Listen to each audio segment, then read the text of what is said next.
Hey guys, Heidi Easley here, and I just wanted to bring one of our members from Paint Party headquarters, Sharon. Welcome, Sharon. Thanks for being here. Heidi, I'm so happy to be here. Okay, so I wanted to interview you. At first, tell everybody what your business name is and where they can find you. Hey, I'm the owner of Sharon Ivy Studio. I just decided to go with my name. I had another name earlier when I was a potter, but after I started painting, I just decided to go with my name. It was easiest. So I'm Sharon Ivy Studio everywhere, Facebook, Instagram, everywhere.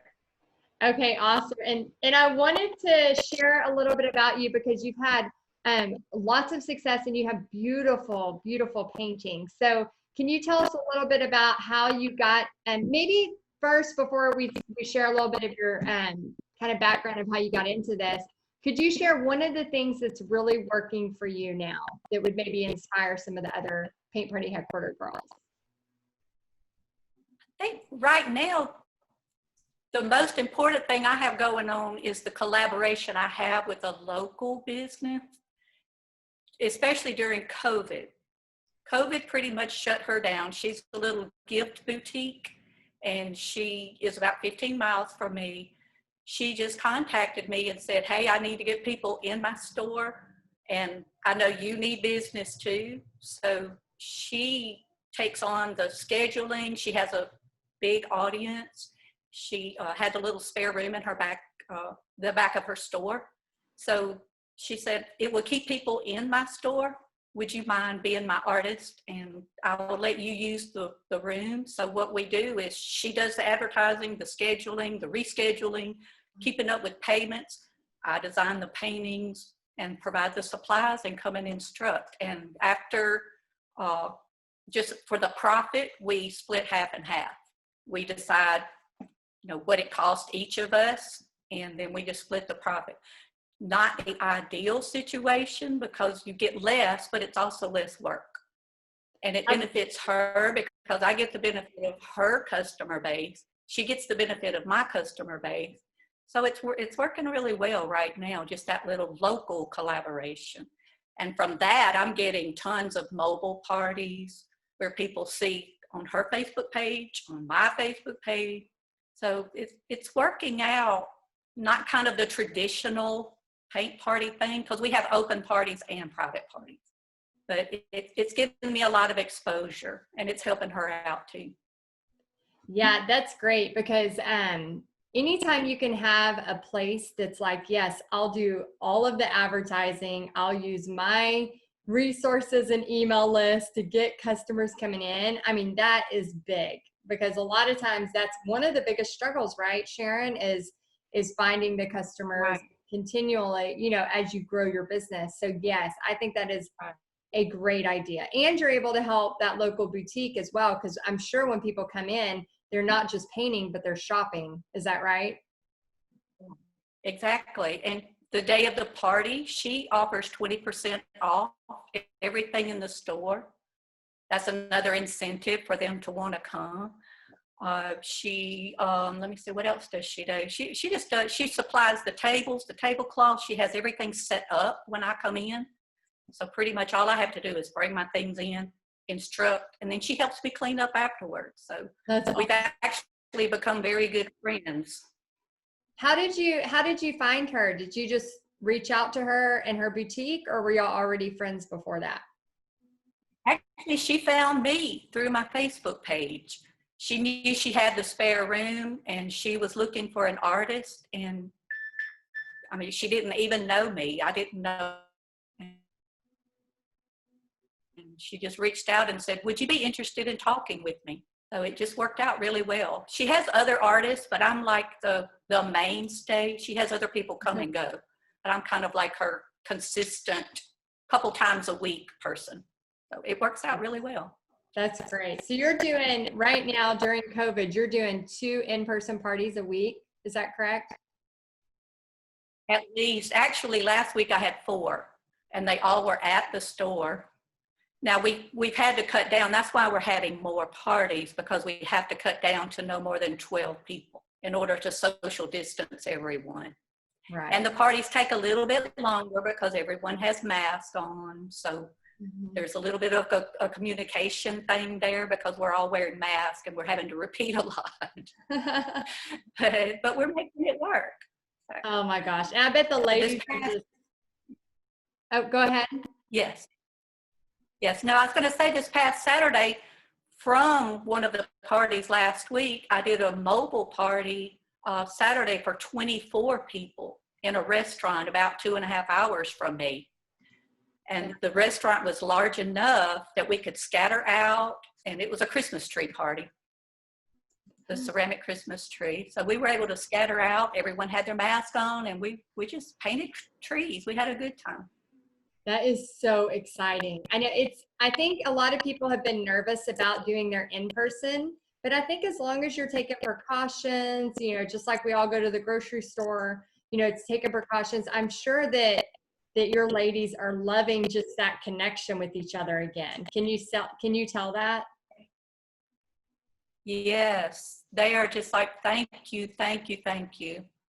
And it just makes me feel good that they have a way to get out, that they feel safe and they feel comfortable because they know that we're cleaning and we're trying to abide by all the rules and the restriction. Yeah, that's awesome, Sharon. Okay, so tell us a little bit about how you got into this. So what made you become a paint party person? Well, I have always painted. I've always done crafts. I've always done everything. Actually, I was a potter while I was still working the real job. And then when about 2 years before I retired from my job, I decided to get back into my painting some because I knew I'd be retiring in a couple of years and I would have more time. I could do pottery and painting. I had an Etsy shop. I did local shows. I was doing really well with the pottery. But after I retired, a year after I retired, my husband had already retired. We moved back home to Mississippi. My job had moved me to Alabama. It's a long story. But when we moved back, we built a house and studio, and he was going to help me in the pottery. And he was an awesome helper, and he loved going to the shows. He had a long white beard. Everybody thought he was the potter, actually, when we went to shows. So they would start talking to him. But he passed away about 2 months after we got into the new house and the studio. Oh. So, I'm sorry. It's a little bit emotional, but it's been 3 years now. So after he passed away, I didn't really have the heart because he was always in the studio with me. I tried to go back to the pottery, and I still do some, but I don't do it professionally anymore. Pottery is heavy. The shelving is heavy. Everything is heavy. It's hard to do by yourself. So I said, well, let me just try the painting. And then I don't know how I came across you, I guess on Facebook. And I was like, they're my people. So I just started watching and hanging on. And I was like, she knows what she's talking about. Oh. So I just started doing the parties, and everybody kept asking me for lessons. And they didn't want fine art, which I am a fine artist also, but they didn't want the fine art. They just wanted something fun to do. So I just started following you, and I'm still here. Lots of fun. Well, I'm so sorry about your husband. And I had no idea you were a potter before. That's really cool. And I still love it, but it's just too hard to do that on a retail basis all by yourself. Everything is heavy.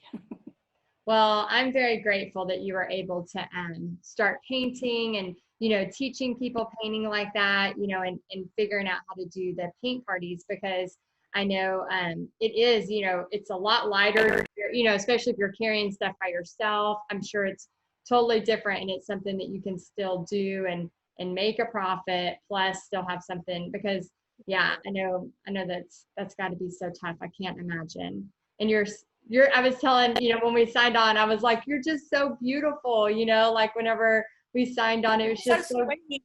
I mean, you can just see, I'm sure your customers just love you. So that's awesome. You're able to do that for them. I just love them. I had the best, art people are the best. Yes. Any kind of art people, they're just the sweetest, most awesome people. Yeah, all of our creative souls. It's something something that unifies us all.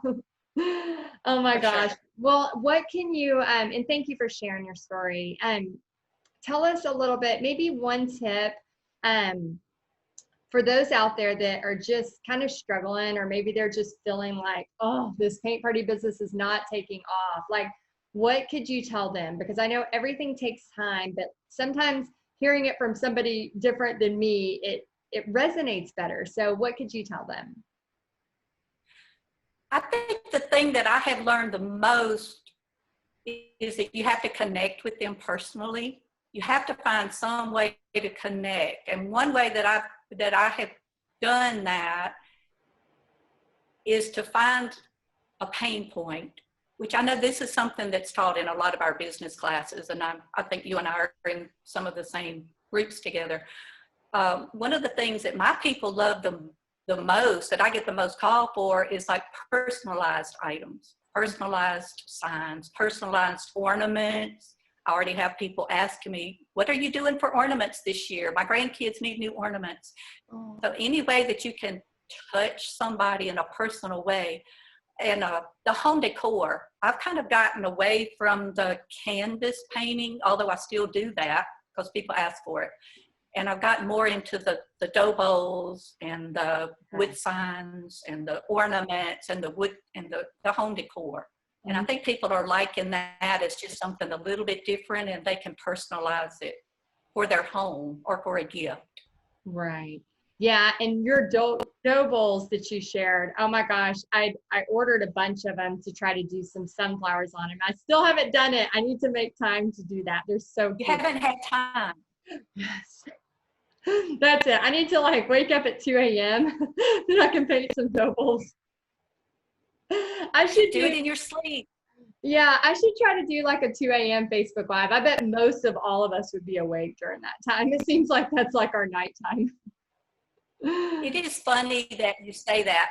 You know, I have internet struggles, and I'm in a very rural area. The only time I can get good internet is like before 6 o'clock in the morning.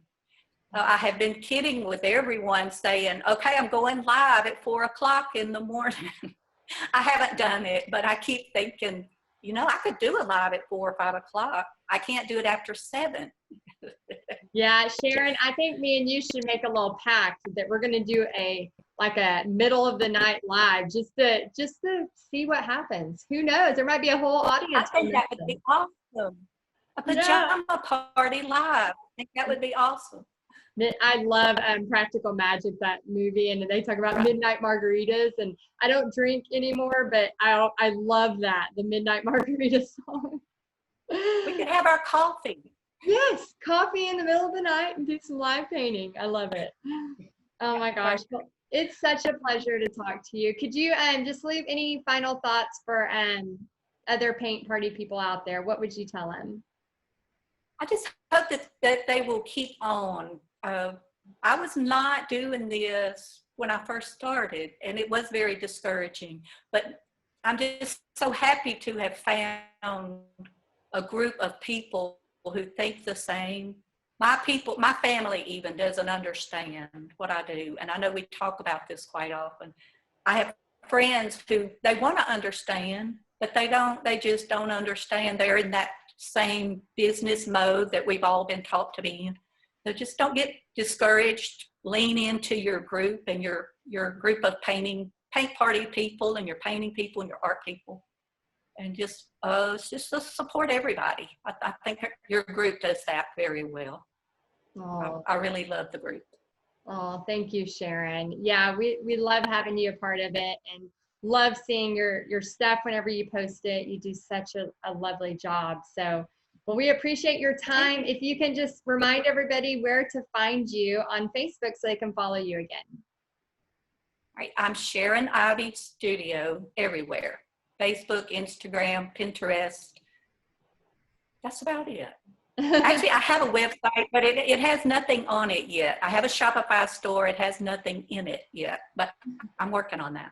It's coming. I bet you could have some really cool stuff before Christmas. I'm trying, working on it. Yeah, that's awesome. Oh my gosh. Well, thank you so much, Sharon. We appreciate you. And everybody else, let us know in the comments your biggest takeaway, or let us know what you liked most about this interview. And that way we can do some more of these. All right. Y'all have a great day, and we'll see you next time. Bye, guys.